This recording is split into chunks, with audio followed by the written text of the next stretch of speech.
A noite estava pesada, como se a própria cidade respirasse medo.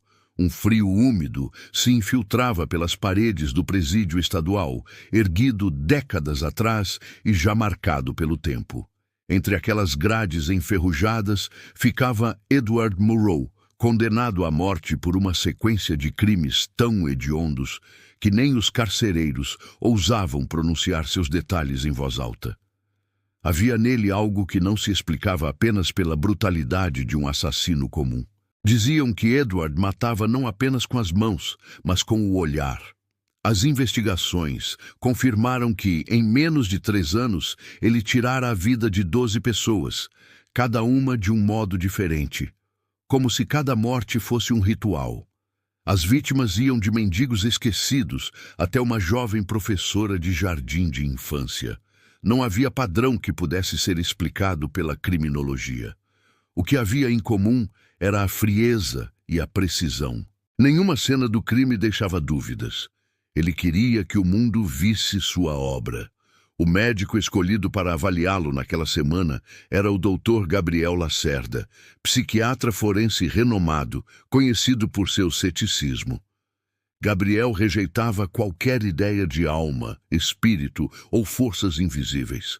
Para ele, tudo era produto de sinapses desajustadas e traumas de infância.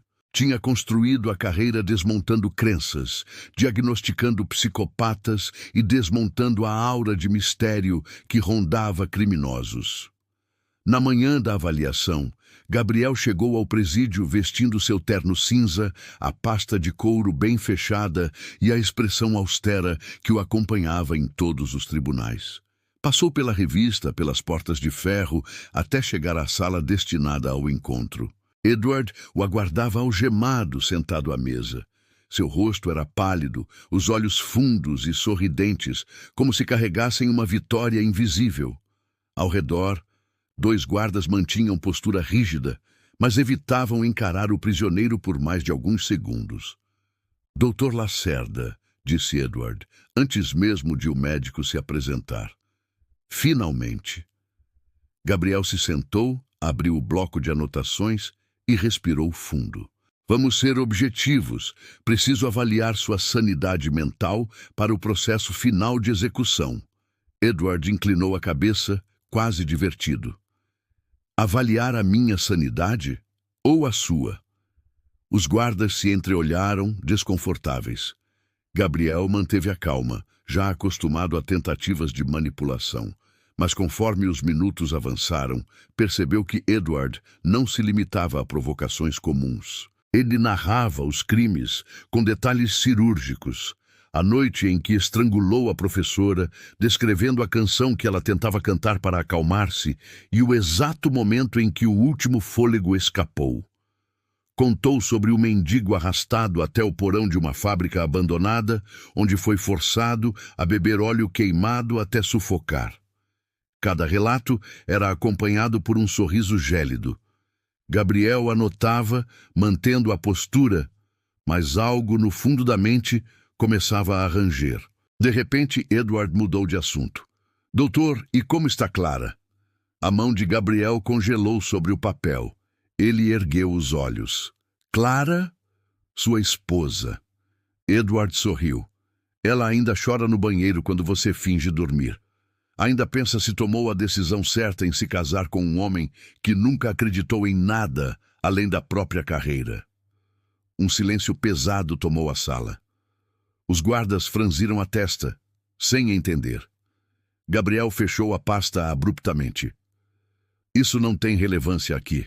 Oh, mas tem, insistiu Edward, a voz mais baixa, quase um sussurro. Porque enquanto você tenta provar que eu sou apenas um transtorno de personalidade, eu provo que o vazio dentro de você é maior do que qualquer diagnóstico. Você não acredita no bem nem no mal. E mesmo assim sente o peso deles esmagando sua casa todas as noites. Gabriel sentiu o coração acelerar. Ninguém fora do círculo íntimo conhecia a fragilidade de seu casamento. Edward riu, um riso grave, como se viesse de mais de uma garganta. Quer que eu conte sobre seu pai, doutor? O que ele fez antes de morrer? O segredo que você esconde até de si mesmo? E começou a narrar, detalhe por detalhe, episódios da infância de Gabriel que apenas ele conhecia. As agressões escondidas, a humilhação sofrida aos 10 anos, a promessa silenciosa de nunca depender de ninguém. Como você sabe disso? A voz de Gabriel saiu trêmula, apesar do esforço para manter firmeza. Eu sei porque eu estava lá, respondeu Edward, sem piscar. Eu estava com ele quando a garrafa caiu da mesa. Eu estava com ele quando você se trancou no armário, rezando sem acreditar. Eu estava em cada silêncio. E estou aqui agora. O médico respirou fundo, tentando racionalizar. Talvez tivesse havido alguma investigação, alguém passara informações para manipular sua mente. Mas o modo como Edward descrevia os detalhes, os cheiros, as palavras exatas, a cor da camisa do pai naquela noite, aquilo não era possível. Os encontros seguintes foram ainda mais perturbadores.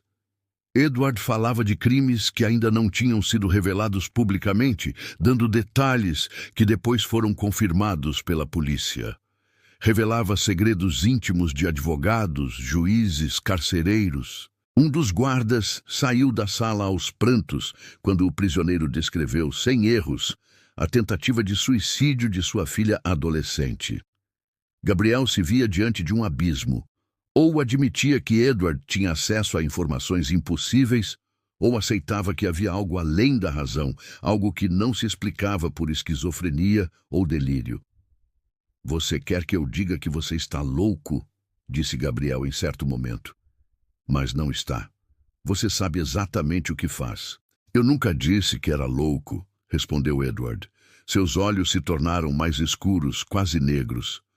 Eu disse que sou muitos, e que você, doutor, é o próximo alvo da verdade. A execução foi marcada, cadeira elétrica. Apesar de todos os apelos, não havia como revertê-la. Gabriel esteve presente, oficialmente para observar o estado mental até o fim. O salão da execução estava gelado, iluminado por lâmpadas brancas que pareciam zombar de qualquer dignidade.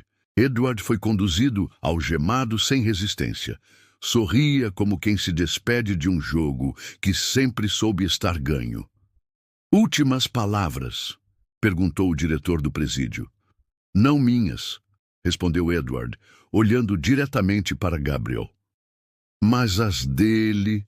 E recitou em voz baixa, mas clara, uma frase que o pai de Gabriel sussurrara no leito de morte, uma frase que apenas ele ouvira, trancado em um quarto escuro.